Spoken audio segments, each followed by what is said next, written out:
I'm Julian Assange. Roger, I'll get you into straight. Editor of WikiLeaks. We've exposed the world's secrets.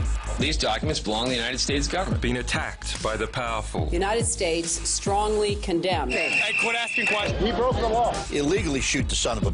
For 500 days now, I've been detained without charge. But that hasn't stopped us. Mike Cat. Today, we're on a quest for revolutionary ideas that can change the world tomorrow.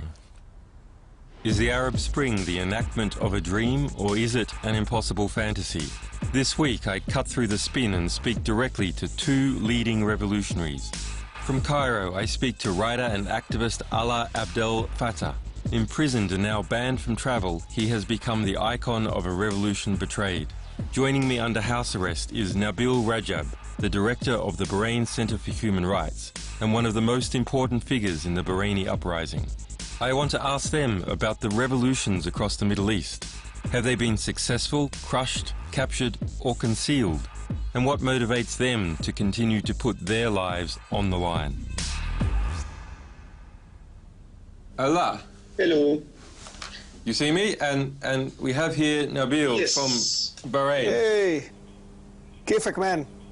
We were worried about you. Very good to see you. Yeah. Yeah, he is out now, but not for long. And Yeah. None of us are out for long, eh? maybe not. So what happened in the past couple of weeks when we called you to try and get you over here? I mean, you last were in jail, so... Well, I mean, yeah, I was just detained for almost half day, and then before that, a month, I was beaten up in the street. A few months ago, I was kidnapped from my home by masked security persons and taken to an unknown place after blindfolded and handcuffed, and I was tortured. Then I was thrown back home. When I said in my Twitter account that I'm going to meet Julian Assange and I'm going to speak to him in a TV program, and last night my house was surrounded by almost 100 policemen, armed machine guns, and they realized then I was not at home. Then they just asked my family to tell me to come to the public prosecutor today at 4 o'clock, where I am here. So you were here today I was at here, 4 and o'clock? I received that when I was last night, and I think, I mean, but what are you going to do? I'm going to go back. I mean, I have to face it. You know, I mean, it's not the first time. It's not, I mean, but this is the struggle. This is the freedom. This is democracy that we are fighting for. It has a cost, and that we have to pay the cost, and the cost might be very expensive, as we have paid high costs in Bahrain, and we're willing to pay that for the changes that we are fighting for. And Alaa, where are you at legally? Are you in the clear now? No. I am still pending prosecution. The case is under investigation. I am banned from travel, and I am accused of murder, sabotage of public property, namely military APCs, stealing military weapons, inciting illegal assembly for the purpose of terrorism. So I'm basically accused of beating the hell out of a couple of platoons, stealing their weapons, and then killing one. So you're alleged to be a very naughty boy. Yeah, and a Superman also. I'm capable of doing stuff that would be impossible for confronting APCs on my own and so on. And I have witnesses that the prosecution witnesses have testified to me being in two places at the same time, yet I'm still being investigated. So I'm obviously capable of way more, many superpowers, but which is pretty awesome. I had a good reputation and street cred in prison. People go to prison because they steal cars, but I'm being accused of stealing tanks. How do you think you will go? I don't know if they're particularly interested in me, or just the idea that they want to use courts as a tool against activists and as a legitimate tool. It's not enough to be able to beat the hell out of them. It's not enough to be able to kill people. In fact, even when they do targeted killings, like we think they're targeted killings, they're targeting people who are very crucial on the ground, but they're not well known. So they are stuck with this, with the famous activist dilemma. What do you do about them? And I think they're trying to build the legitimacy for using the courts against us, and it keeps backfiring. but they're biding their time. I mean, so that's why the case is still on, and that's why I'm still accused. Maybe they'll eventually manage to tarnish my image enough, and they are working on it. I'm being accused of holding pro-gay views, for instance, and which again, you know, good street cred. What's the current status? What's the state of play in Bahrain right now? I would say there are three different status. In Tunisia, complete revolution, complete overthrow of the regime, complete new system. Well, it's not then you have Egypt, in Tunisia at all. Then you have in Egypt, which is halfway revolution, not yet completed, army and the system and the regime still exist. Then you have in Bahrain, revolution still exists and working and did not yet achieve anything, but the revolution is still in a process. They're still continuing after a year. Many people were killed in terms of percentage, much more than people lost in Tunisia and Egypt. Unfortunately, we are in a region ruled by families, dictators, since 10th of a couple of hundred of years. But their strength comes from the wealth, from the American support, from the armies they have, and from no legitimacy from people. No legitimacy from people. But those are realities that they're ruling us, and we can't change them because nobody wants to talk about them. Alaa, what's the present state of play in Egypt now? Well, basically, you know, the 18 days thing was quite surprising. That the Mubarak would fall that quickly. The price was high, but we thought it would be much higher, and so on. So what's happening in Egypt is that what we expected should happen. Like, I mean, we would all have expected that a revolution in Egypt is something that would stretch over a year, maybe. So that year that didn't happen with Mubarak is happening with the military. And people, after an initial moment of thinking, you know, that the military might just decide to retain its unity and status by not engaging and not protecting the regime, is actually the military is the core of the regime. So the revolution now is a revolution against military rule. The revolutionary groups in Bahrain and the people who supported these protest movements in Bahrain, have they been wound up? Are they too scared to act? Are they fractured? Are they apathetic?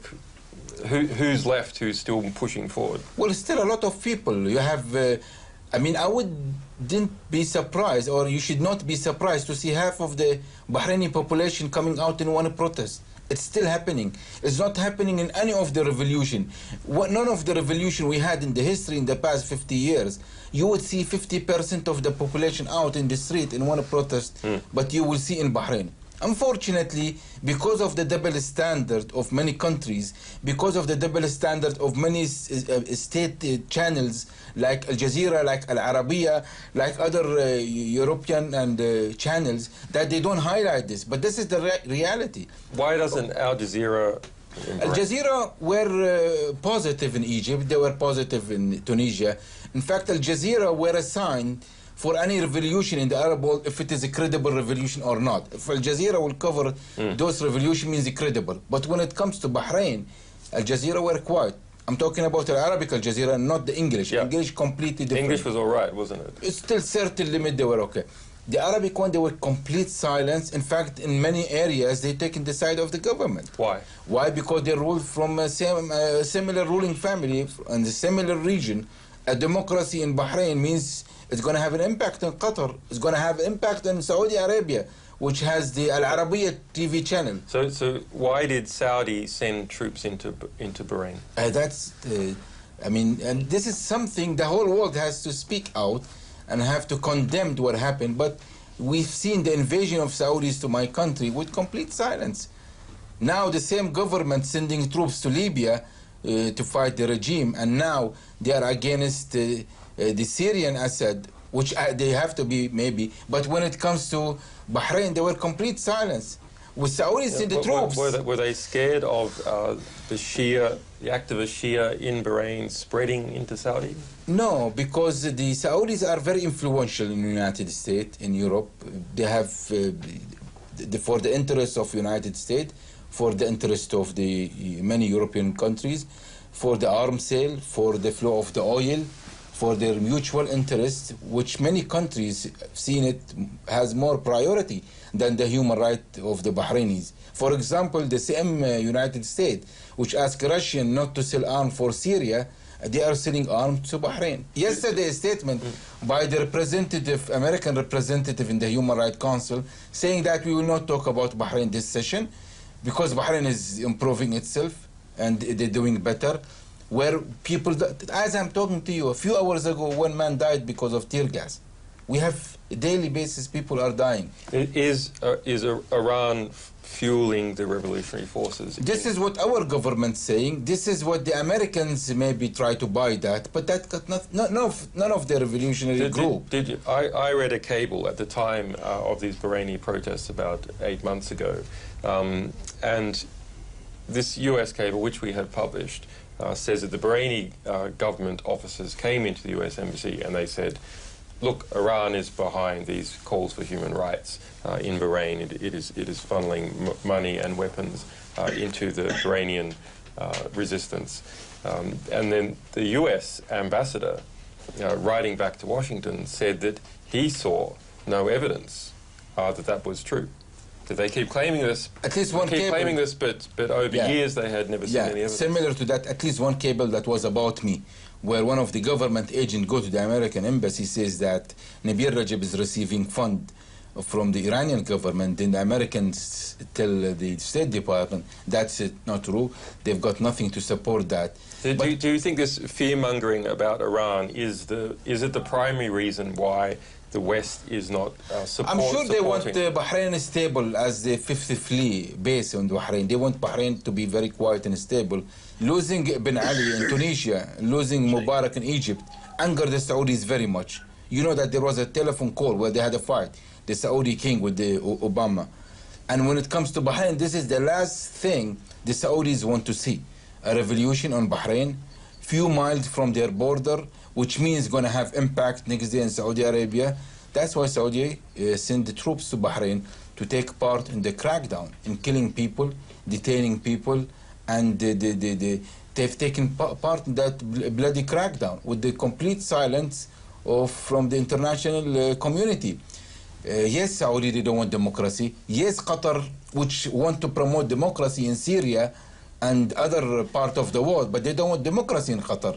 And you have to ask your people, you have to share power, you have to share wealth.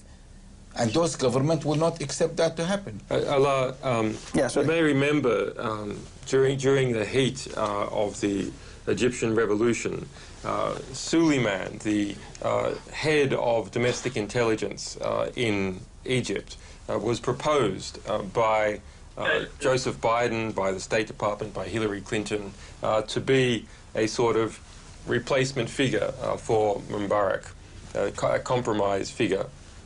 And we released many cables about him and his position in relation to Israel and in relation to the United States, and being a sort of a torturer in chief. But very quickly after it was apparent that Suleiman was not going to succeed, you saw Hillary Clinton turn around and start to praise the Egyptian revolution and say that, in fact, the Egyptian and Tunis revolutions were because of two great American companies, Twitter and Facebook. and you must have heard this time and time again. We have to realize that there's a battle for narrative in the revolutions. The revolutions are about ideas as much as they are about, bodies in the streets and bullets and so on.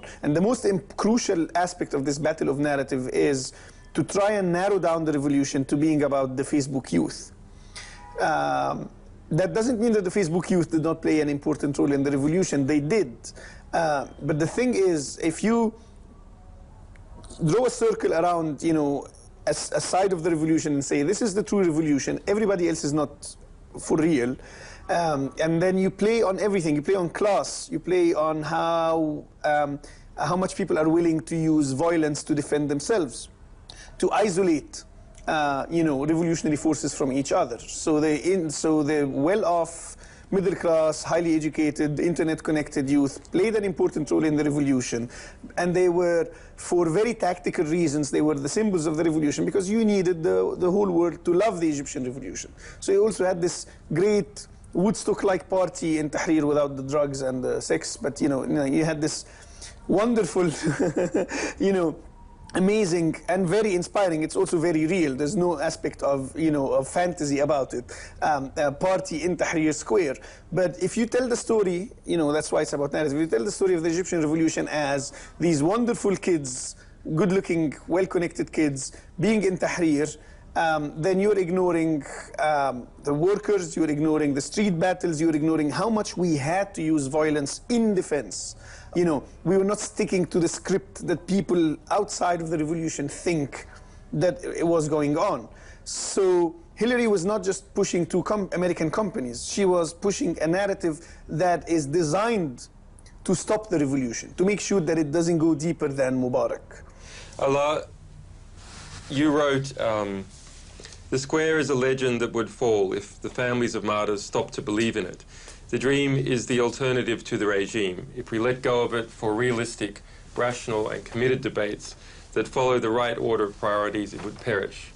Leave the experts behind and listen to the poets, for we are in a revolution. Let go of the mind and hold on to the dream, for we are in a revolution. Before the caution and embrace of the unknown, for we are in a revolution.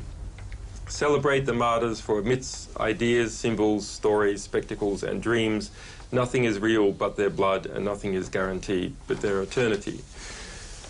That part of the revolution in Egypt has now finished, the square. But is the dream finished? There is no articulation of what that dream is. It's certainly not a boring Western representative democracy where your nation could go on a war like the UK went without the consent of the populace, where electing the president who promised hope is almost exactly the same as electing the president who didn't promise hope, as happened in the US. The dream is what makes your work unnecessary, Julian. The dream is what makes is a democracy that doesn't give rise to Occupy Wall Street and Occupy London and the Greek riots and so on. But it's still very strong and it still lives there. But it is not. It has not been articulated. We don't have a theory. We don't have yet. So the dream, you see it in moments when you can become poetic, like I managed to do in that article. The dream you see in the graffiti, and that's why it's been very much tied to the martyrs. I mean, we don't just treat them as people who died; they are immortal, and it is not in their sacrifice, but it is in how we see their sacrifice and how we re-express their sacrifice and how we keep their memory living, that we touch what the dream is.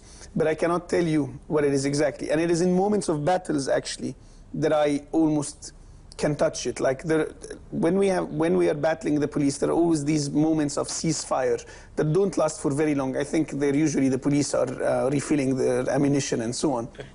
And when the police stops firing, we stop automatically.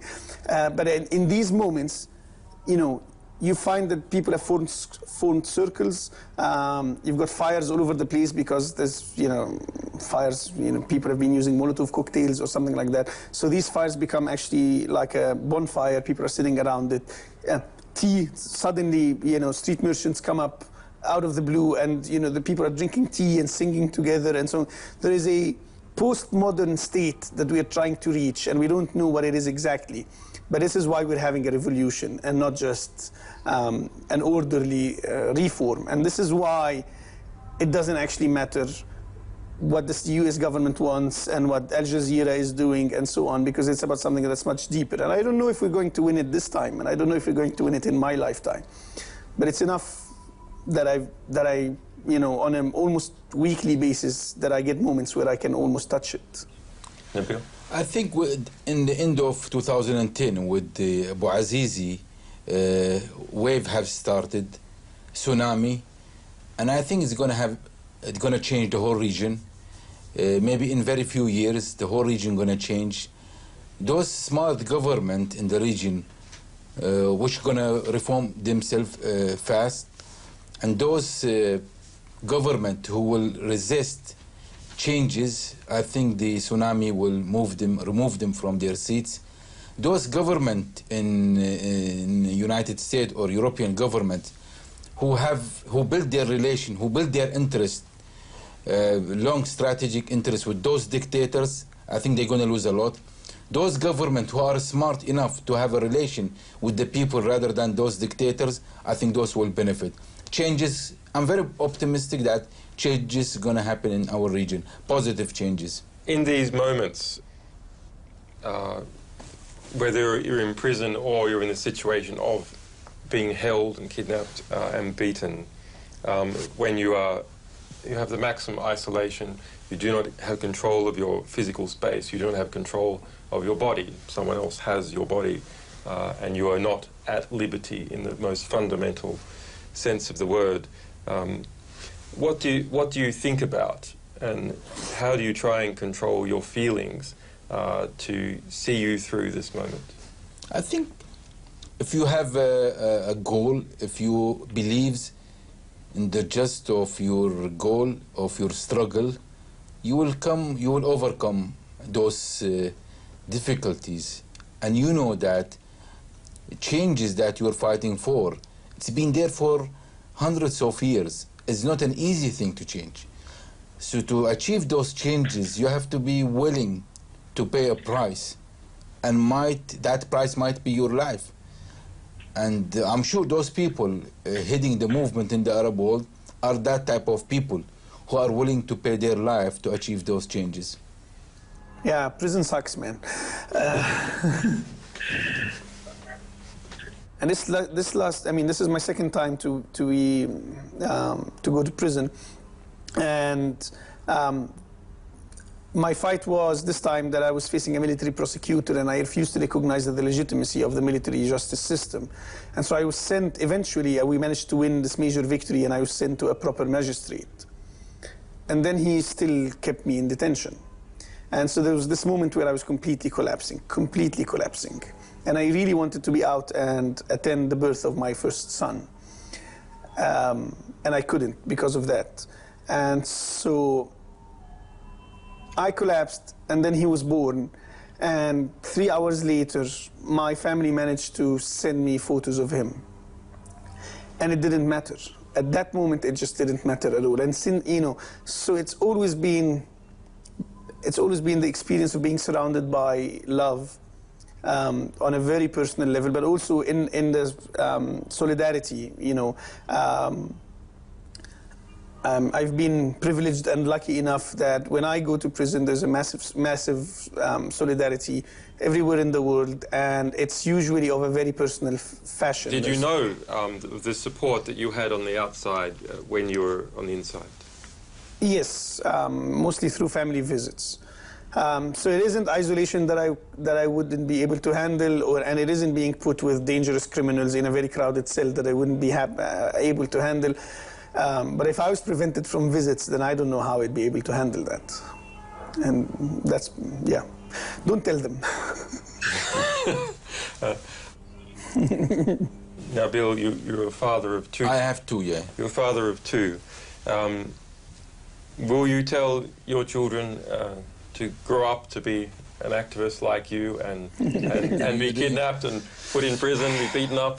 You don't have to tell them. It's just by default, it's going to happen. And but they'll learn by example? Yeah, I mean, my son and my daughter now, head of each protest.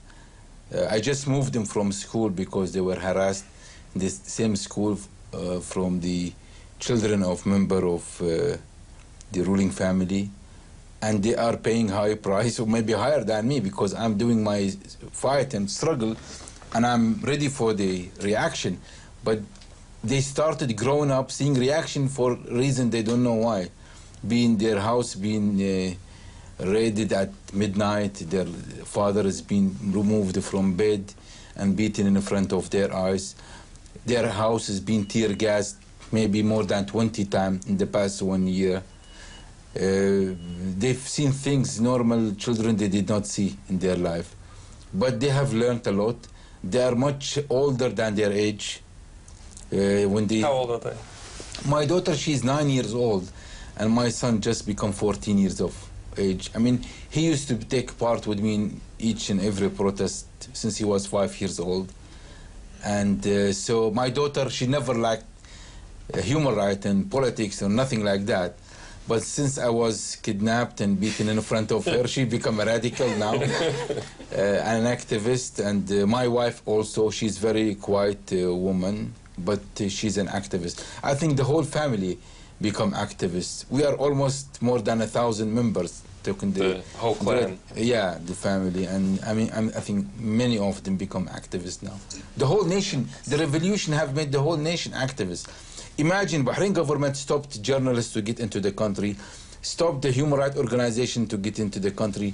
But most of the people, young people, become journalists, become human rights activists, become bloggers, becomes internet. There's a market opportunity so now. Thanks God, and government of Bahrain have made such a young movement, which is, I think, we're going to benefit, and the whole Arab world will benefit from them in their own revolution as well. Alaa, your son is going to grow up into the new Egypt. I had this thought that, like, now I need to bring up my son to hate football in order for him to avoid being killed. And then I remembered I named him after Khalid Saeed, who is a victim of police torture. He died in the young man who died in Alexandria 2 years ago, prior to the revolution, but his face has been a symbol for the revolution. And he did nothing. There's no way I can protect him. There's no point in raising my son to avoid being an activist or even to be pro-regime or anything like that, because it doesn't matter. When you have repression, the violence is so random that it's going to affect you anyway. The injustice is so random that it's going to affect you anyway. You cannot guarantee, a good life for your child unless you guarantee it for every other child. And so it's not in my hands. I can't even do anything about it.